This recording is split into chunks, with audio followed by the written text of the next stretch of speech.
The tension between Ukraine's NATO aspirations and the alliance's cautious stance has reached a pivotal moment.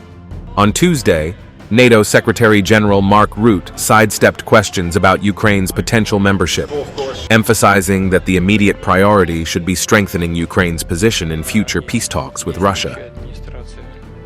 The front is not moving eastwards, it is slowly moving westwards. So we have to make sure that Ukraine gets into a position of strength, and then it should be the Ukrainian government to decide on the next steps in terms of opening peace talks and how to conduct them. As Russian forces intensify their offensive across Ukraine, Kyiv increasingly demands NATO membership as a guarantee of long-term security. Despite President Volodymyr Zelensky's calls for NATO membership to end the war, Rutte's comments reflect NATO's reluctance to move forward with Ukraine's bid. His remarks came ahead of a NATO foreign ministers meeting, where Ukraine's NATO membership was not on the agenda.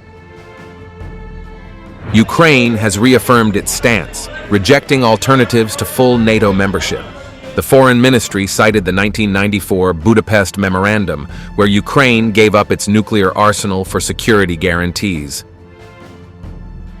Kyiv criticized the short-sightedness of that agreement, reiterating that only NATO membership can provide the security it seeks, with Zelensky stressing that NATO must extend to Ukraine within its internationally recognized borders.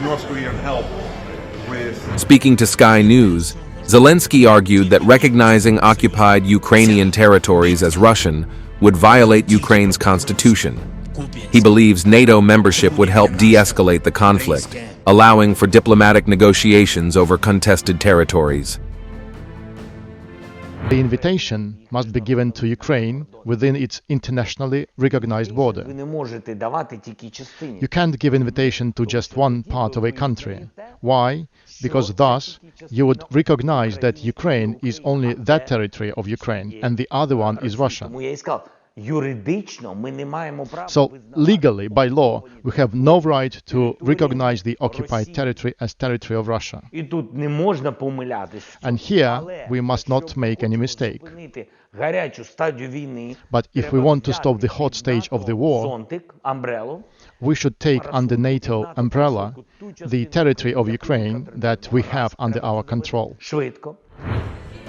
While reluctant to offer membership, Rutte has shown that NATO stands firmly with Ukraine. In an interview with the Financial Times, Rutte warned U.S. President-elect Donald Trump that the U.S. would face a dire threat from China, Iran, and North Korea if Ukraine is forced into a peace deal favorable to Moscow.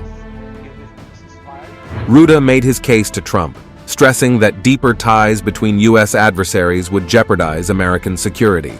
He pointed to Russia's missile technology sales to North Korea and financial aid to Iran as examples, also warning that a poor deal for Ukraine could embolden Chinese President Xi Jinping regarding Taiwan. Whenever we get to a deal on Ukraine, it has to be a good deal. Because what we can never have is high-fiving Kim Jong-uns and Xi Jinping and whoever else thinking that it is a bad deal.